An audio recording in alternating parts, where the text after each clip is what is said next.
दो चैप्टर मैंने इस किताब के पढ़े हैं, जिसमें पहले चैप्टर का नाम है हाथी आगे आगे चलता जाता था और पीछे हाथी की खाली जगह छूटती जाती थी। दूसरे चैप्टर का नाम है दृष्टि के जल से बुझकर सूर्य चंद्रमा हो गया था और अल्पना का बना हुआ कमल पानी में तैर रहा था।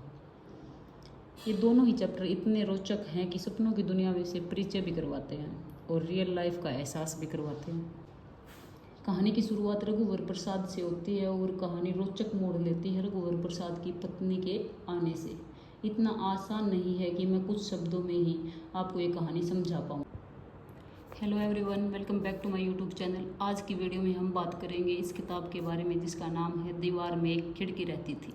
विनोद कुमार शुक्ल जी द्वारा ये किताब लिखी गई है और इस कहानी को बड़े ही रोचक तरीके से लिखा गया है।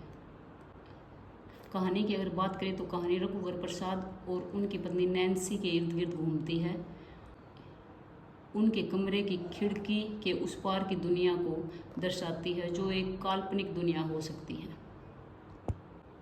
क्योंकि खिड़की के उस पार की दुनिया का जो दृश्य दिखाया गया है वो सिर्फ सपनों की दुनिया हो सकती है।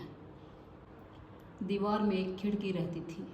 दिन भर सूरज से बातें करती थी, रात में चांद से चुपके से मिलती थी।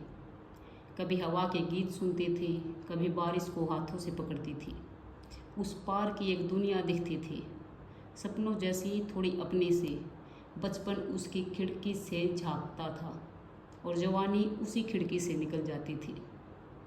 दीवार ने कभी रोका नहीं उसे। खिड़की थी तो रास्ता था और रास्ते में ही जिंदगी रहती थी। दीवार में एक खिड़की रहती थी। कहानी की शुरुआत रघुवर प्रसाद से होती है और कहानी रोचक मोड़ लेती है रघुवर प्रसाद की पत्नी के आने से।